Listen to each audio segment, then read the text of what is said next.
প্রতিনিয়ত এক একটা ভাইরাল টপিক আসে এবং বাংলাদেশে ভাইরাল টপিকগুলো এমন যেটাতে সবচেয়ে বেশি সৃজনশীলতা কম, সেটা সবচেয়ে বেশি ভাইরাল হয়। আমি এর আগেও এই কথাগুলো তুলেছি। ধরেন, উন্নত দেশে সবচেয়ে বাজে যে শিল্পকর্ম, সেই শিল্পকর্মটার একটা মানদণ্ড থাকে এবং সে প্রতিযোগিতাটা থাকে তুমুল ভালো করার প্রতিযোগিতা। কিন্তু যে দেশের শিক্ষার হার, শিক্ষা ব্যবস্থা, টোটাল সামাজিক সিস্টেম, রাজনৈতিক অবক্ষয়, সামাজিক অবক্ষয়, পরিবারে নানান রকম বিশৃঙ্খলা, সেই দেশের সব কিছু গর্তে চলে যায়।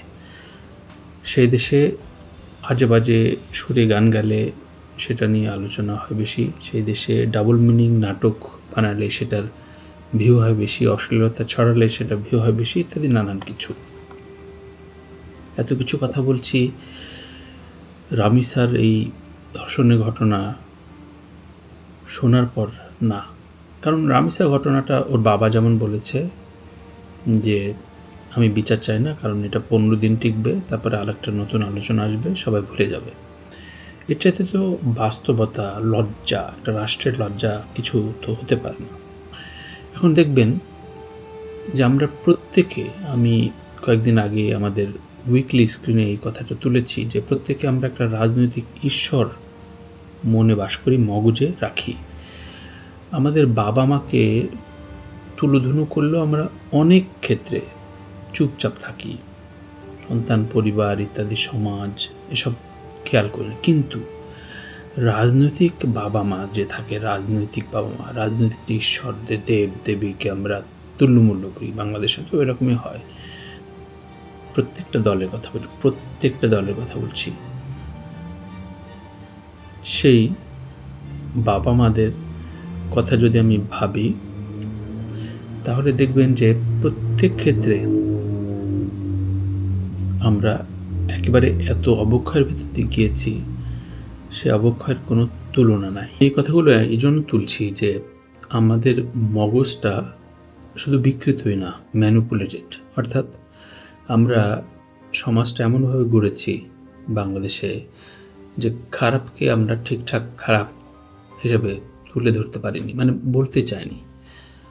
ধরেন, অনেকগুলো বাজে খবর গিয়েছে। জুলাই বিপ্লবে শহীদ যারা হয়েছে, যারা এখনও অঙ্গহানি হাসপাতালে, তাদের মৃত্যু নিয়ে একদল মজা করছে বা শোক প্রকাশ করছে না। আবার ধরেন, পুলিশের যে মৃত্যু, সেই মৃত্যু নিয়ে আবার আরেক দল শোক প্রকাশ করছে না। বিটিআর হত্যার মতো ন্যাক্কারজনক একটা ঘটনা, সেটা নিয়ে একদল চুপচাপ কোনো কথা বলে না, আরেক দল বিচার চায়। শুধু এই দলের মানুষগুলো কিন্তু অনেক, মানে একজন দুজন না, মানে 100-200, 1 লাখ 2 লাখ না, অনেক পরিমাণে।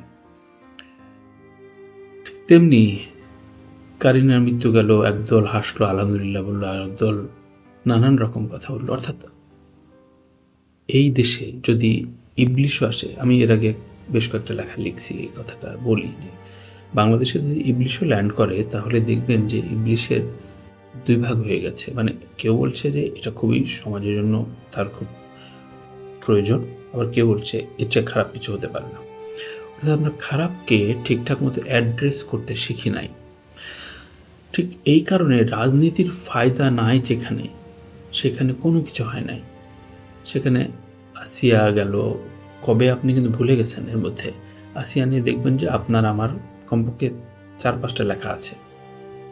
আবার এখন রামিসা নিয়ে নানানভাবে কথা তুলছে। এই ওর বাবার কথা মতো যে 15 দিনের বেশি এই আলোচনা থাকবে না, সুতরাং আমি বিচার চাই না, বিচার করে লাভ কি, আমার মেয়ে তো চলে গেছে। তার মানে রাজনীতির ফায়দা ছাড়া আপনি দেখেন কোনো কিছু হচ্ছে না। বিচার, এই যে মৃত্যুদণ্ড চাওয়া, বিভিন্ন পরিষদ থেকে শুরু করে, সাধারণ জনগণ থেকে শুরু করে, ফেসবুকে নানা রকম লেখালেখিতে শুরু করে, কেউ মাঠ পর্যায়ে ব্যানার নিয়ে দাঁড়িয়েছে, কত কিছু হয়েছে। প্রত্যেকটা, মানে হাসিনার আমল থেকে শুরু করে, তার আগে বিএনপির আমল, তারপরে ইউনূসের আমল, এরপরে বিএনপির আমল চলছে। প্রত্যেকটা সরকার আমলে কিন্তু এই দাবিটা উঠেছে, কেউই কানে নেয় নাই। তার মানে সবচেয়ে সুরক্ষিত জীবন কার? দর্শকের। সবচেয়ে সুরক্ষিত অঙ্গ কোনটি? বলৎকারী এবং ধর্ষকের পুরুষাঙ্গ, যেটাকে কেটে ফেলে দেয়া এবং তার মৃত্যুদণ্ড। এই একটা উদাহরণ যদি হয়তো ধরেন, বছরে একটা বিচার যদি মৃত্যুদণ্ড হইতো, তাহলে পরের যে স্ট্যাটিস্টিক্স নেমে আসতো কিন্তু। এটা কিন্তু আমরা সবাই জানি, এবং আমি বিশ্বাস করি না যে এটা রাষ্ট্রীয় পর্যায়ে কেউ এটা বুঝে। কিন্তু ওই যে রাজনীতি যেহেতু ফায়দা নাই, আমরা মগজেতেও রাজনীতির ঈশ্বরকে নিয়ে বাঁচি। অর্থাৎ দেখবেন যে এই যে কারিনার মৃত্যু একটা ঘটনা ঘটে গেল, কিন্তু যে রাজনৈতিক মগজটা আমাদের এমন পছন্দ ধরছে যে মুমূর্ষ অবস্থা সেটি, এবং সে লাইফ সাপোর্টে এরপরও কেউ আলহামদুলিল্লাহ বলছে। তার মানে এটা সুযোগ করে দিচ্ছে যে বলছে যে মানে বিগত সরকার আমলের, মানে আমি নাম ধরে বলি, একজন বিকৃত মানুষ, কবি বলি না, অমানুষ আর কি, সাইফুল্লাহ মাহমুদ দুলাল, উনি লিখছেন। সাইফুল্লাহ মাহমুদ দুলালই বোধহয় ওনার নাম, যার এক সময় আমার কলিগ ছিল, আমারকে গান টান পাঠাইতো, প্রচুর উচ্ছ্বসিত প্রশংসা করতো আমার। এখন তো দেখতে পারে না, কারণ তার রাজনৈতিক ঈশ্বরের কাছে আমি খারাপ, আমি একটা ভিন্ন মতের, সুতরাং আমার সব কিছু খারাপ।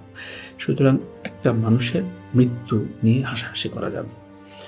এখন এর উত্তরে কি? তার মেয়ে, তার সন্তান, তার স্ত্রী যদি অবস্থায় পড়ে, তাহলে আমরাও হাসাহাসি করতে পারবো। ব্যাপারটা খুব সিমিলার হয়ে যায় না? আমরা এমন একটা ক্রোধের সমাজ তৈরি করে ফেলেছি। আমরা কোনো কিছুকে মানে ঠিকঠাক, ভালোকে ভালো, সবাই সমস্যাটা বলছি না, খারাপকে খারাপ সমস্যা বলছি না। সুতরাং এই ম্যানিপুলেট একটা সোসাইটিতে আপনি কিভাবে, কোন দৃষ্টিতে, মানে যেখানে দেখেন কি রাগ করলা এটা নিয়ে হেন কোনো বড় বড় সুশীল মার্কা চেহারার কবি, সাহিত্যিক, ফেসবুকার লেখা মানে শুধু সারা করে ফেললো। মানে কেউ তো আবার মানে নানা রকম গ্রাফিক্যাল ডিজাইন, টিকটক, এটার ভয়েস দিয়ে আবার কত কিছু, মানে আমাদের প্রচুর সময় আছে কিন্তু। এবং ফেসবুক ইউজারদের ভেতরে কিন্তু অষ্টম, নবম, সপ্তম এরকম সবচেয়ে বেশি ইউজার কিন্তু বাংলাদেশে। দেখেন ব্যানসন সিগারেটও কিন্তু বাংলাদেশে সবচেয়ে বেশি বিক্রি হয়। আমরা খাইতে পারি না, কিন্তু সবচেয়ে বড় দামি সিগারেটটা কিন্তু সবচেয়ে বেশি বিক্রি হয়। এটা কিন্তু একটা সিগনেচার, কিন্তু আপনি দেখেন মানে আমাদের সমাজটা কতটা ডিরেল হয়ে গেলে সম্ভব হয়। ঠিক সেখানে রামিসার মৃত্যুর বিচার চাওয়াটা, আমি জানি না আমরা জীবদ্দশায় কোনোদিন কোনো ধর্ষকের মৃত্যুদণ্ড দেখতে পাবো কি না। এটা খুবই জরুরি এই সময় না আমাদের বাংলাদেশে একটা দৃষ্টান্ত তৈরি করার জন্য। তো এবারের সরকার অনেক কিছুকে আশাবাদ তৈরি করছে, অনেক কিছুতে নানানভাবে ফেলিওর হয়েছে, এটা অন্তত করে দেখাক। দেখেন অনন্ত জলিলের অভিনয় আমার পছন্দ না, কিন্তু অনন্ত জলিল ব্যক্তিগতভাবে আমি ওনাকে পছন্দ করি, কারণ সে মনে সরল, ফেম চায়, টাকা পয়সা হয়েছে, সে ফেম চায়, একটু নিজের 8-10 ইঞ্চি হাই হিলের জুতা পরে একটা সালমান খানের মতো হাঁটতে চায়, সব কিছু ঠিক আছে। অভিনয়ের দর্শক আমি না, কিন্তু মনে হলো না যে এই যে ধর্ষকের পক্ষের উকিলদের মোরালিটি নিয়ে যে কথা বলল, সেটা কিন্তু এখন ইদানিং আবার সবাই দেখছে। এটা কোনো একটা মানুষ, কোনো একটা তারকা, কোনো একটা কবি কিন্তু বললো না, বলে নাই, কিন্তু সে বলছে। এবং যাকে আমরা মূলত যে সৃজনশীল চর্চা বা স্ট্যাটিস্টিক দিক থেকে খুব বেশি স্মার্ট না, আমরা ওটাই তো ভাবি, সে এই কথাটা বলল। আমাদের এত মোড়ল, এত সুশীল তারকারা কিন্তু কেউ বলল না। তাই রামিসা এগুলো একটা বিচ্ছিন্ন ঘটনা এবং খুবই অজনপ্রিয়। দেখেন এর চাইতে কিন্তু কি রাগ করার ট্রেন্ড বেশি জনপ্রিয় ছিল। মানে আমি ফেসবুকের অ্যালগোরিদম দেখলাম এবং ChatGPT-কেও প্রশ্ন করলাম যে এটা কী ঘটনা, মানে এটা কতদূর হয়েছে। তো ও বলল যে এর চাইতে কি রাগ করলা, এটা নিয়ে বাংলাদেশের মানুষ বেশি, তো এটা মানে একটা অভ্যাসে পরিণত হয়ে গেছে আমরা। মানে এটাতে যেহেতু বিচার হবেই না, সুতরাং আমরা 2-3 দিন আলাপ করবো এটাই। এবং এটা নিয়ে যে খুব একটা হাইপ উঠে সরকার ডিফোকাস করতে পারে, অন্য কিছু নিয়ে তারা স্বস্তিতে থাকে। কারণ রাষ্ট্রযন্ত্র তো সরকারি জায়গা থেকে সমালোচনা, তীক্ষ্ণ দৃষ্টি, সাংবাদিকদের আলোচনা ইত্যাদি নানা রকম ঘটনা ঘটে, কিন্তু আমরা বিচার পাই না। হাদিও যেমন মৃত্যুর আগে বলে গেছিল বিচারটা করেন, কারণ বিচার করলে হাদিদের মরতে হয় না।